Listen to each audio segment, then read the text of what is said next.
ನೀವು ನೋಡಿದಿರಲ್ಲ ಈಗ ದೇವರ ಹೆಸರಿನ ಮೇಲೆ ಎಷ್ಟು ಲೂಟಿ ಆಗ್ತದೆ.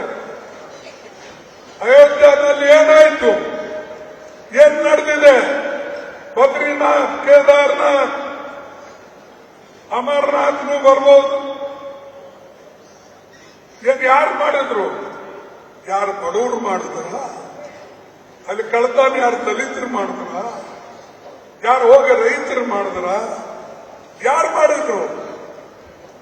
ಯಾರು ಬದುಕಂತ ಸಮಾಜ ಇತ್ತು, ಯಾರ್ಯಾರು ದೊಡ್ಡ ದೊಡ್ಡ ಸಮಾಜ,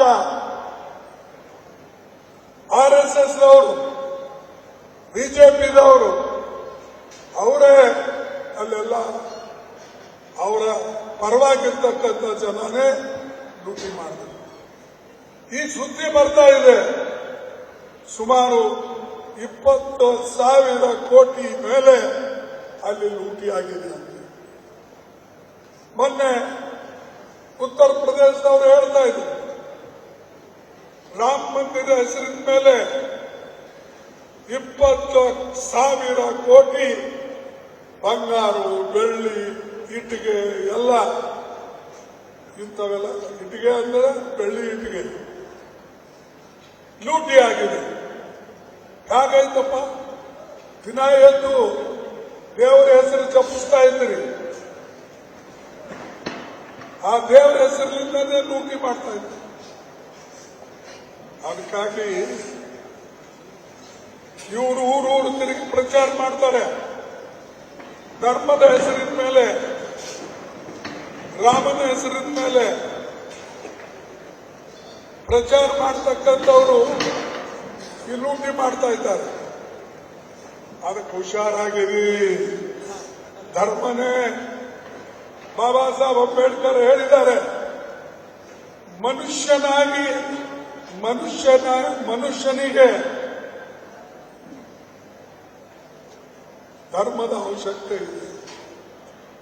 ಆದರೆ ಧರ್ಮಕ್ಕಾಗಿ ಮನುಷ್ಯ ಹುಟ್ಟಿಲ್ಲ. ಇಲ್ಲಿ ಧರ್ಮ ಇದೆ ಅಂತ ಹೇಳಿ ನಾನು ಹುಟ್ಟಿಲ್ಲ. ನಾವು ಹುಟ್ಟಿದ ಮೇಲೆ ನಾನು ಬುದ್ಧಿಸ್ಟ್ ಆಗ್ಬೋದು, ನಾನು ಹಿಂದೂ ಆಗ್ಬೋದು, ನಾನು ಕ್ರಿಶ್ಚಿಯನ್ ಆಗ್ಬೋದು, ನಾನು ಸಿಖ್ ಆಗ್ಬೋದು, ಜೈನ್ ಆಗ್ಬೋದು, ಯಾವುದಾದ್ರೂ ಆಗ್ಬೋದು. ಆದರೆ ಮನುಷ್ಯ ಇಲ್ಲೊಂದು ಧರ್ಮ ಇದೆ, ಇದಕ್ಕೆ ನಾವು ಹುಟ್ಟಬೇಕಂತ ಹುಡ್ತಾರ. ಈಗ ನಾವೆಲ್ಲ ದಲಿತರಾಗಿ ಇರಬೇಕಂತ ಹುಟ್ಟಿದ್ದ. ನಾಳೆ ನಿಮಗೆ ಅವಕಾಶ ಇದೆ, ನೀವು ಯಾವ ಧರ್ಮದಲ್ಲಿ ಆದ್ರೂ ಸೇರಿಸ್ಬೋದು. ಅದಕ್ಕೆ ಬಾಬಾ ಸಾಹೇಬ್ ಅಂಬೇಡ್ಕರ್ ಹೇಳಿದ್ರು, ಮನುಷ್ಯನಿಗೆ ಧರ್ಮ ಬೇಕು, ಆದರೆ ಧರ್ಮದ ಹೆಸರಿನಲ್ಲಿ, ಧರ್ಮಕ್ಕಾಗಿ ಮನುಷ್ಯ ಹುಟ್ಟಿಲ್ಲ. ಅದಕ್ಕೆ ದಯವಿಟ್ಟು ಇದು ನೀವು ನೆನಪಿನಲ್ಲಿ ಇಟ್ಕೊಳ್ಳಿ. ಬರೇ ಧರ್ಮದಿಂದನೇ ಉದ್ಧಾರ ಆಗ್ತದೆ ಅಂತಿಲ್ಲ. ಹಾಗಾಗಬೇಕಾಗಿದ್ರೆ ಧರ್ಮ ಸಾವಿರಾರು ವರ್ಷ ನಿಂತಿದೆ, ಮತ್ತೆ ಯಾಕೆ ನಮ್ಮ ಉದ್ಧಾರ ಆಗಿಲ್ಲ? ಸ್ವಾತಂತ್ರ್ಯ ಸಿಕ್ಕ ಮೇಲೇನೆ ನಾವೇ ಕಡ್ತಾ ಇದ್ದೇವೆ.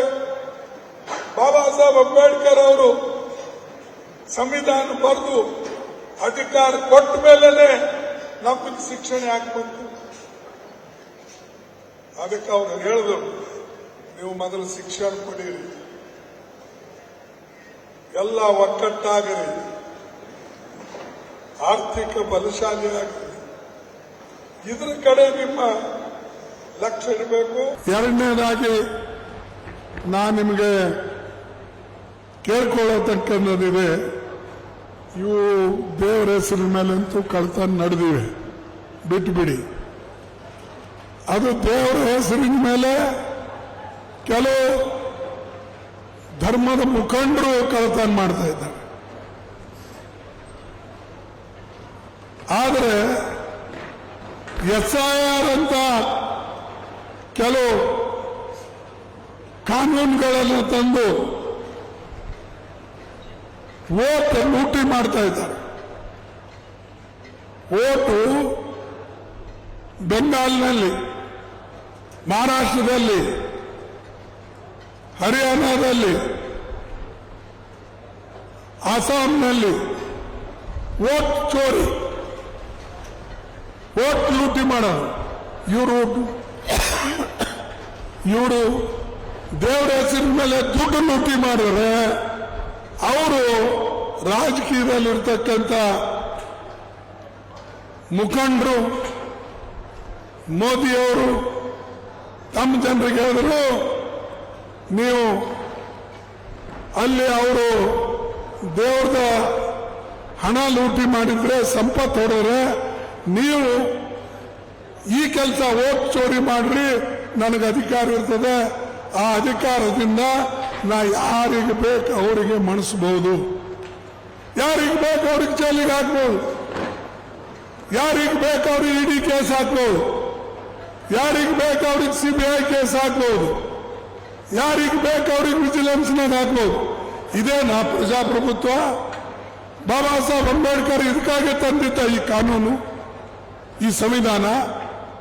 ಅದಕ್ಕೆ ಬಂಧುಗಳೇ, ನೀವು ಮರಿಬೇಡಿ ಇದು ಏನೋ ಹೀಗೆ ನಡೀತದೆ ಅಂತ ಹೇಳಿ. ನೀವೆಲ್ಲಿವರೆಗೆ ಒಕ್ಕಟ್ಟಾಗಿ ಈ ಸಂವಿಧಾನ ಬಗ್ಗೆ ಲಕ್ಷ್ಯ ಕೊಡೋದಿಲ್ಲ, ಅಲ್ಲಿವರೆಗೆ ನಿಮಗೆ ನ್ಯಾಯ ಸಿಗೋದಿಲ್ಲ. ಇನ್ನೊಂದು ವಿಶೇಷವಾಗಿ ನಿಮಗೆ ಹೇಳ್ತೇನೆ, ನಮ್ಮ ಹೊಣೆಗಾರಿಕೆ ಸಂವಿಧಾನ ರಚನೆ, ಸಂವಿಧಾನದ ರಕ್ಷಣೆ ಮಾಡತಕ್ಕಂಥದ್ದು. ಈಗ ಯಾರ್ದು ಸರ್ಕಾರ ಇದೆ ಕೇಂದ್ರದಲ್ಲಿ, ಅವ್ರ ಹೊಣೆಗಾರಿಕೆ ಏನು, ರೆಸ್ಪಾನ್ಸಿಬಿಲಿಟಿ ಏನು? ಯುವಕರಿಗೆ ಉದ್ಯೋಗ ಕೊಡಬೇಕು. ಇವತ್ತು ಬೆಲೆ, ಪ್ರತಿಯೊಂದು ವಸ್ತುಗಳ ಬೆಲೆ ಏರ್ತಾ ಇವೆ ಗಗನಕ್ಕೆ.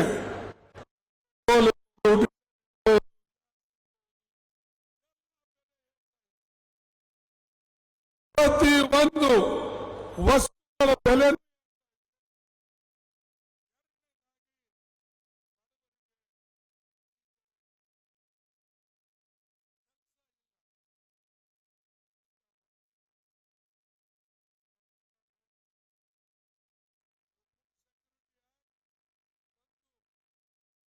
ಗಾಂಧೀಜಿಯವರು ಆ ಬಡವರ ಹೊಟ್ಟೆಯನ್ನ ತುಂಬಕ್ಕೆ ಆ ಕಾನೂನನ್ನು ತಂದರು.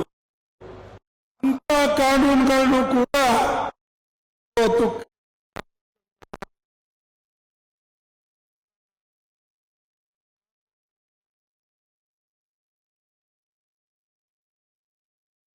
ಅಂತ ಯೋಜನೆ ಹೆಸರು ಬದಲಾವಣೆ ಮಾಡಿ, ಈಗ ಯಾವುದು ನಮ್ಮ ಇವರು ಹೇಳಿದ್ದಾರೆ ಮುಖ್ಯಮಂತ್ರಿನು, ಏನಂದ್ರೆ ಜಿ ರಾಮ್ಜಿ, ಅದನ್ನು ನಾವು ಅನುಷ್ಠಾನಕ್ಕೆ ತರ್ತೇವೆ ಅಂತ ಹೇಳಿದ್ದಾರೆ. ನೀವೇನಾದರೂ ತರ್ರಿ, ಗುರಿ ಏನಿರಬೇಕು? ಬಡವರ ಯಾರೂ ಈ ದೇಶದಲ್ಲಿ ಬಡವ ಉಪವಾಸ ತಮ್ಮ ಮನೆಯಲ್ಲಿ ಬೀಳಬಾರದು. ಅವನು ಹೊಟ್ಟೆ ತುಂಬಿ ಕೈ ಕೆಲಸ ಕೊಡಿ, ಹೊಟ್ಟೆಗೆ ಅನ್ನ ಕೊಡಿ, ಮೈಗೆ ಬಟ್ಟೆ ಕೊಡಿ. ಇದು ನಮ್ಮ ಗುರಿ ಇರಬೇಕು. ಇದರ ಕಡೆ ಬಿಜೆಪಿ ಎಂದು ಕಣ್ಣು ಹಾಕಿಲ್ಲ, ವಿಚಾರ ಮಾಡಿಲ್ಲ, ಯೋಚನೆ ಮಾಡಿಲ್ಲ. ಬರೀ ಎಲ್ಲಿ ಹೋದಲ್ಲಿ ಓಟು ಓಟು ಓಟು.